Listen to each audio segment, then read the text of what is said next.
Well, I certainly have lost many battles.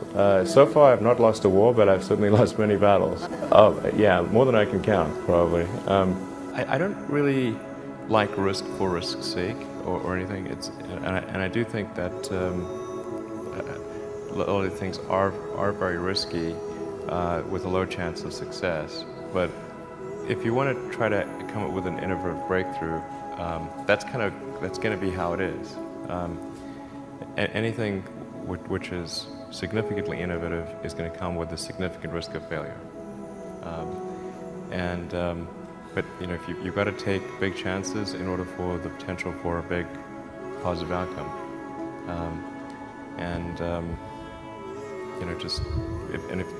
If the outcome is exciting enough, then taking a big risk is worthwhile. It's really how I approach it. But then once executing down a path, I actually do my absolute best to reduce risk. Because. Or to improve another way of saying it, to improve the probability of success, because when you try to do something that is very, very risky, that you have to spend a lot of effort trying to reduce that risk as you embark down that path.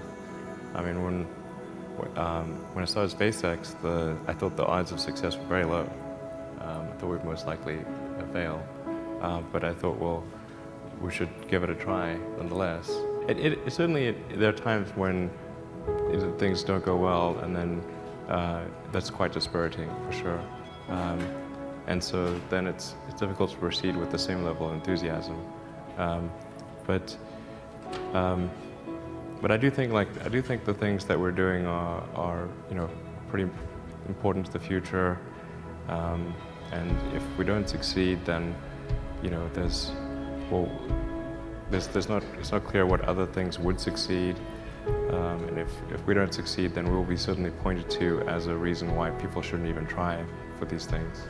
So I think it's important that we do whatever is necessary to keep going. I think successful entrepreneurs probably come in all sizes, shapes, and flavors. I'm not sure there's any one particular thing.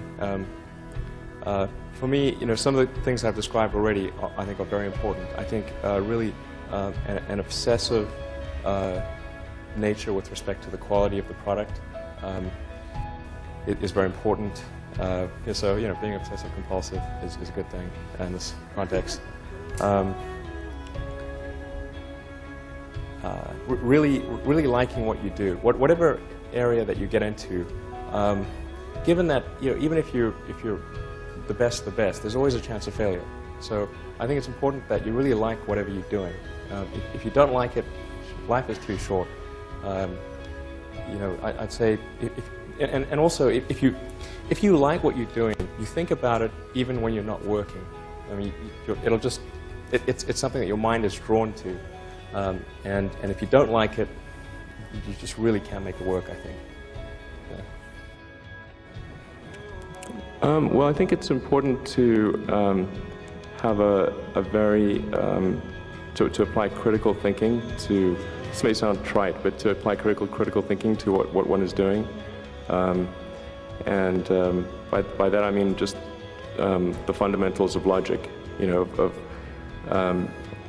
you have the right axioms?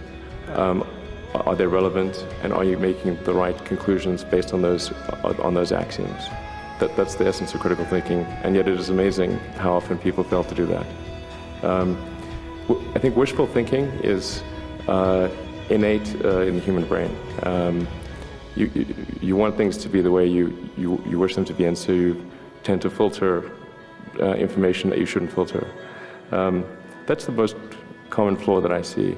If you want to do something really innovative, you have to apply a sort of first principles analysis. And don't reason by analogy. Analogies are referencing the past.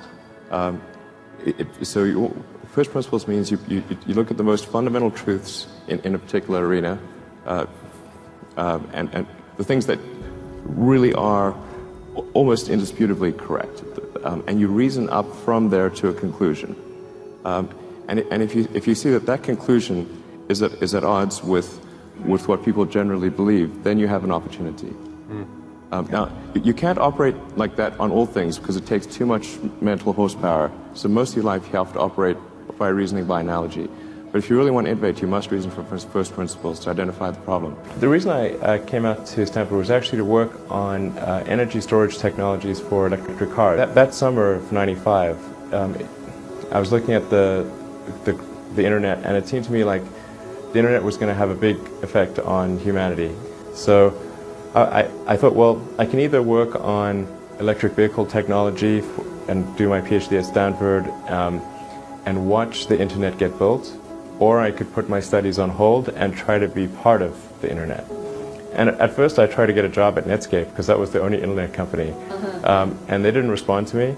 So then I was like, okay, if I can't get a job at the only internet company, then I better try starting something. But I talked to my professor and I said, look, I'm going to try starting a company. It's probably not going to succeed, and if it doesn't succeed, can I come back? And he said, sure, no problem. And so I put my studies on hold and started the company. I mean, we had many, at Tesla we came many times close to bankruptcy. In fact, at the end of 2008, we were only a few days from bankruptcy. It was literally 2 days, or 3 days maybe.